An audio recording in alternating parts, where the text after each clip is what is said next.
Okay friends, welcome back to ReadnSpeak English channel. இன்னைக்கு நாம பார்க்க போற video spot the error from common mistakes made in English number 5. So வீடியோவை skip பண்ணாமல் ஃபுல்லாக பாருங்கள். இந்த சேனலை சப்ஸ்கிரைப் பண்ணி வச்சுங்க. பெல் ஐகானை கிளிக் பண்ணிவிட்டு ஆல் என்ற ஆப்ஷனை சூஸ் பண்ணி வச்சுங்க. அப்புறம் நோட்டிஃபிகேஷன்ஸ் உங்களை வந்து சேரும்.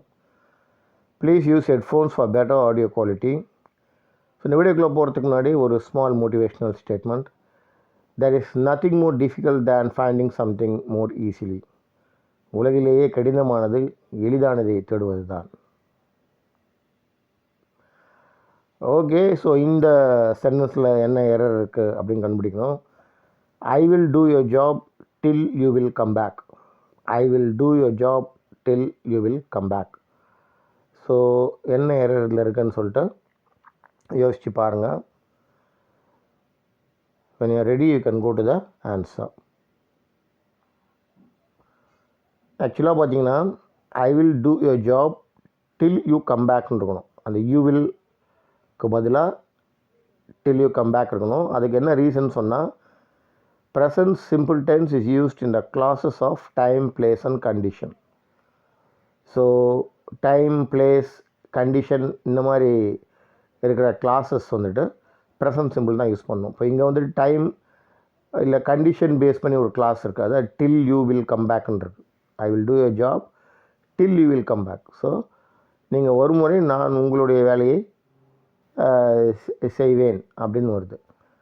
ஸோ ஆக்சுவலாக பார்த்தீங்கன்னா இந்த டில் கிளாஸில் வந்துட்டு ப்ரெசன்ட் சிம்பிள் தான் யூஸ் பண்ணணும். அதனால் யூ கம் பேக்னு நம்ம போடுறோம். So I will do your job till you come back அப்படி தான் சொல்லணும். அடுத்து வந்து பார்த்தீங்கன்னா when I reached my friend's house he already left. when I reached my friend's house he already left. So இதையும் வந்து வீடியோ பாஸ் பண்ணிட்டு நீங்கள் ட்ரை பண்ணுங்கள் என்ன எரர் இருக்குன்னு சொல்லிட்டு கண்டுபிடிக்கிறதுக்கு. Okay, so once you are ready we can go to the answer and discuss it. Okay, so answer வந்து பார்த்தீங்கன்னா when I reached my friend's house he had already left. So when I reached my friend's house he had already left. He already left என்றதுக்கு பதிலாக he had already left. அதுக்கு reason வந்து பார்த்தீங்கன்னா when there are two past actions, past perfect tense is used for the earlier action.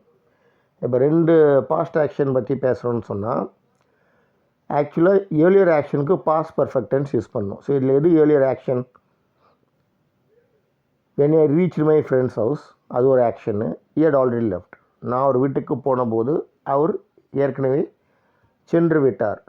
அப்போது ஏற்கனவே சென்று விட்டார் அப்படின்றது தான் முதல் ஆக்ஷன். அப்போ நான் அடுத்தது நம்ம அவங்க வீட்டுக்கு போகிறோம். ஸோ அதனால் when I reached my friend's house he had already left அது வந்து பாஸ்ட் பர்ஃபெக்டில் சொல்லணும். ஸோ he already left வந்துட்டு he had already leftனு பாஸ்ட் பர்ஃபெக்ட் டென்ஸில் சொல்லணும். ஏன்னா அதுதான் வந்து ரெண்டு பாஸ்ட் ஆக்ஷனில் முன்னாடி நடந்திருக்கிற action, earlier action. Okay, so இந்த சென்டென்ஸில் என்ன எரர் இருக்குன்னு பாருங்கள். he could might do it. he could might do it. So pass பண்ணிவிட்டு when you are ready you can proceed to the answer.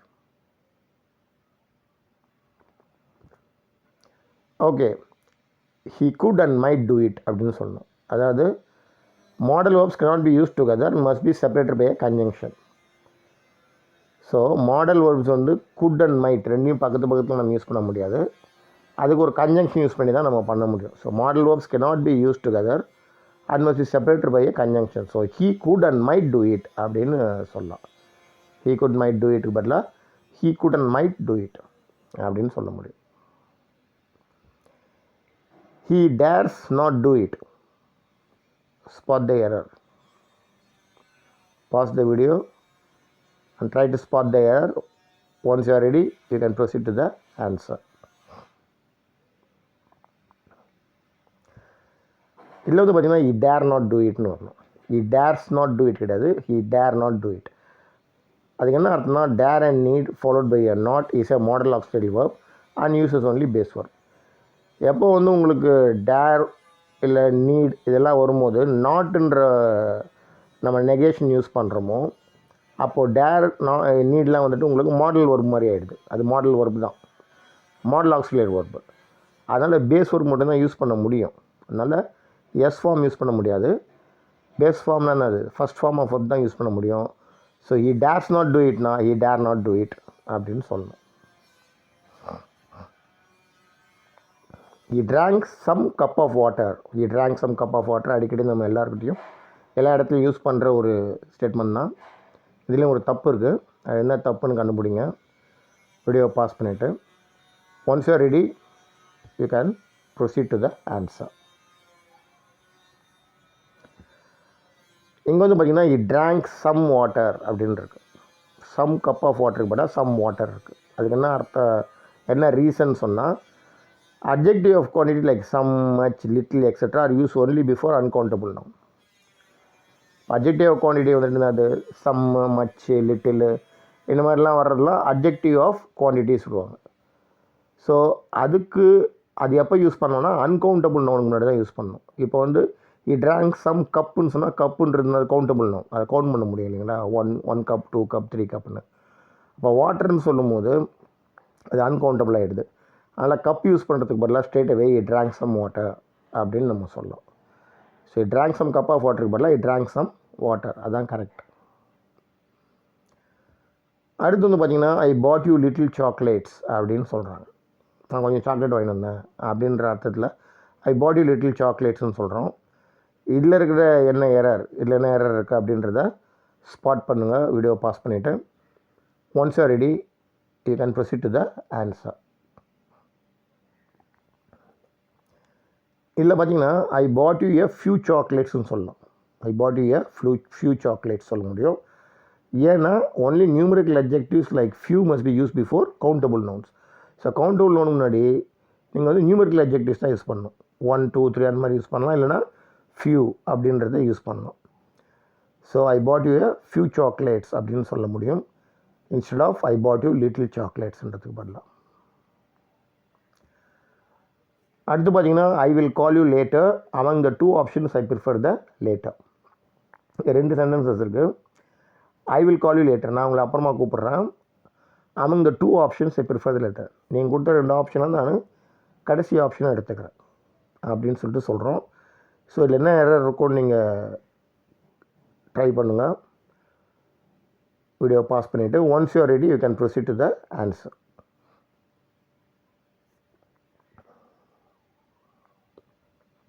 Okay, I will call you later அப்படின்றது வந்துட்டு ஐ will call you later, அதாவது LATTERனு ஒரு வார்த்தை இருக்குது இங்கிலீஷில், LATERனு ஒரு English இருக்குது. ஸோ ஒரு வார்த்தை இருக்குது, ஒரு வேர்டு இருக்குது. So later LATER indicates time and LATTER indicates the order in A list. இப்போ நான் வந்து இந்த டைமுக்கு வரேன், நான் அப்புறம் கொஞ்ச நேரம் கழிச்சு வரேன் அப்படிலாம் சொல்லும்போது LATERன்னு நம்ம எழுதணும். Of course it's more of spelling mistake than the speaking mistake இதில் இந்த சென்டென்ஸில். So I will call you லேட்டர்ன்றது LATER போடணும், LATTER போடக்கூடாது.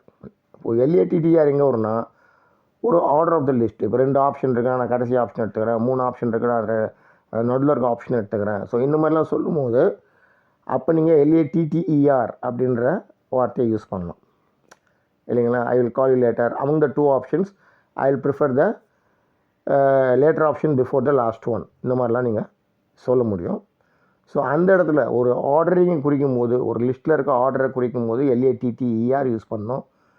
உங்களை அப்புறமா கூப்பிட்றேன் அப்படின்னு டைம் பேஸ்டாக சொல்லும் போது LATTER சொல்லணும், LATER. அதனால் ஐ வில் கால் யூ லேட்டர் வந்து LATER வரும். Among the 2 options I prefer the later LATTER அப்படி வரும். கால் த 5 ஃபர்ஸ்ட் கேர்ள்ஸ் அப்படின்னு சொல்கிறாங்க. இது ரொம்ப அடிக்கடி சொல்லக்கூடிய ஒரு ஃப்ரேஸ் தான் இது. கால் த 5 first girls. So find the error, pause the video and find the error. Once you are ready we can discuss the answer.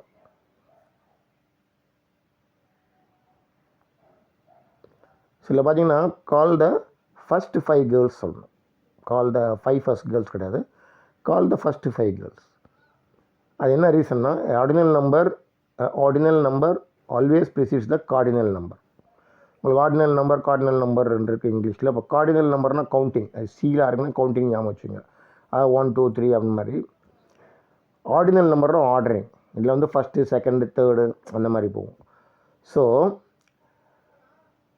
Ordinal number always precedes the cardinal number. இப்படி ஞாபகம் வச்சுக்கலாம், ஓசி ஞாபகம் வச்சுக்கலாம்.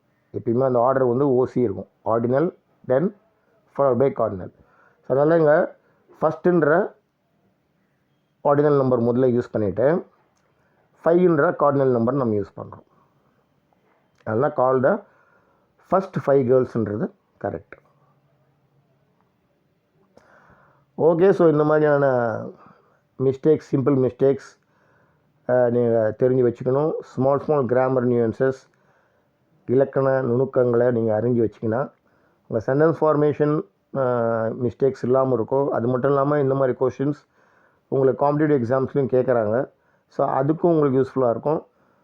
மோர் than that, it will be very useful for speaking and writing correct English in the day to day life, in your day to day life. Okay, so இந்த video உங்களுக்கு பெனிஃபிஷியலாக இருந்திருக்கும்னு நினைக்கிறேன். If you like this video, like, share, comment, subscribe, click the bell icon and choose the all options. Please support me, encourage me and motivate me for all my efforts. Till we meet again, take care, bye bye, thank you.